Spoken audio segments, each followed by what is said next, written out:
All right, the day is finally here. We have the WWE 2K25 main roster updates. We got the roster reveal from IGN earlier today, and we're going to talk about a little bit of the roster as well as the ones who didn't make the cut from previous years. Hi, I'm Jesse. Welcome to the Pro Wrestling Shoot. If you are new to the channel, hit that like, hit that subscribe. We are trying to reach our goal. We are on the way to 10,000 subscribers.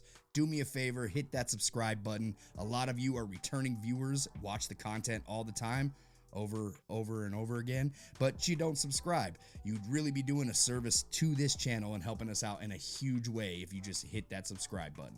So today's roster reveal was really interesting because we got a pretty stacked roster, although WWE 2K25 has announced over 300 superstars will be on this roster. We ended up only getting around 245-ish. They didn't announce any of the duplicates that are in the game as far as, 50 John Cena's, 20 Undertakers, all the different versions of Bray Wyatt, and the list can possibly go on and on and on. So we didn't get none of them. We didn't get any of the future Persona cards that will be released in my faction or any other thing that they're trying to release this year that could possibly be a surprise. And we didn't get the DLC roster. But as far as the actual roster reveal goes, there were a lot of surprises going into this thing. I was shocked to see so many legends that made it this year in the game, but some legends randomly got out, and it could possibly be because they're going for DLC, but we're not really sure just yet. Obviously, the few new additions to the game that are fan favorites are obviously Obafemi, you got Meta-4, as well as Sean Spears, Ethan Page. There was a lot of new faces coming in to WWE 2K25. Especially when it comes to the Legends roster. We got the Head Shrinkers, we have the Wild Samoans, which were already confirmed previously from previous gameplay footage. We also have Haku. There's tons in the Tribal Chiefs family that are in this year's game, which could possibly make Showcase that much more fun to play. But there was one name that was left off from the family tree, and I'm just wondering, he's got to be DLC, right? Or did we miss somebody? Oh yeah, that's Rocky Johnson. How are we going to get High Chief Peter Maivia, but we're not going to get Pops in the game? We need Rocky Johnson within this game. I'm hoping that this man lands in the DLC circle, but only time will tell when it comes to who's coming in the DLC packs. One of these days, we're going to get the DLC packs, and it's going to be a lot different. I'm hoping that we don't always rely on roster members to become DLC. I'm hoping that eventually we can get to a place that we have match types, we have showcase matches added again, we have weapons, we have move sets, arenas. There's tons of different things that they could add for DLC, but we just keep going with the regular roster additions. Which, don't get me wrong, last year WWE 2K24 did a very good job at adding new weapons, adding new moves, so we are getting a little bit of everything. We did get the new WrestleMania 40 arena, but I'm talking about a full pack of some just classic arenas, some awesome move sets, a new RKO or a curb stomp maybe. I mean, I don't know what's going on with that motion capture, but we definitely need a new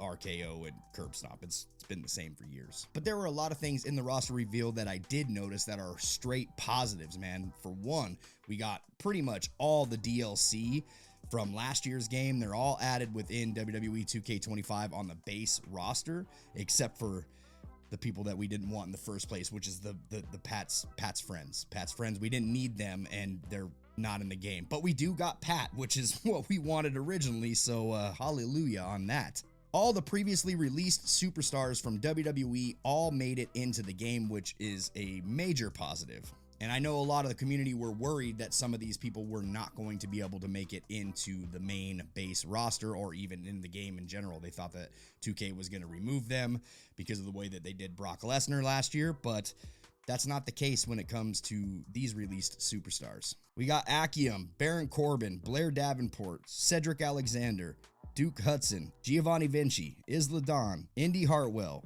Carl Anderson, Luke Gallows, Razor, Sonya Deville, and Paul Ellering as a non-playable manager, of course, but they are all in the game. Nobody got removed from this game, so that's a good thing. They are going to be collecting royalties of some sort, so That is a very positive thing to see going into WWE 2K25. But with positives comes negatives as well, and so we're going to dive into who was cut this year and who didn't make the roster that were in previous editions of WWE 2K. So last year we had a lot of different characters within WWE 2K24, and this year a lot of them didn't make it back into the game. From the cut roster, we got Bad Bunny, Muhammad Ali, Jerry the King Lawler, Dijak, Xia Li, Post Malone, Pat McAfee's friends, thank God, Damon Kemp, Beth Phoenix, Robert Roode, Shane McMahon, Ronda Rousey, Big Boss Man, Ted DiBiase, Ricochet, Scripps, Cameron Grimes, Drew Gulak, Jinder Mahal, Veer, Sangha, Bobby Lashley, and MVP. So there's 3 from this list that obviously hit me in a different way, and that's Robert Roode, Ted DiBiase, and Big Boss Man. Ted DiBiase and Big Boss Man have been involved in these games for quite some time, so to see them make their exit from the WWE 2K games is pretty sad. But thankfully, we have great creators in the community like the Icons of the Ring, and they will probably deliver them for us. But to see them not in the game with their themes, with their entrances, that one's kind of a shocker, especially when it comes to Robert Roode, man, because I just feel like that guy did not get his just due in WWE. Dude was so over in NXT Black and Gold a long time ago, and to see that he just never made it as a mainstay on the WWE main roster.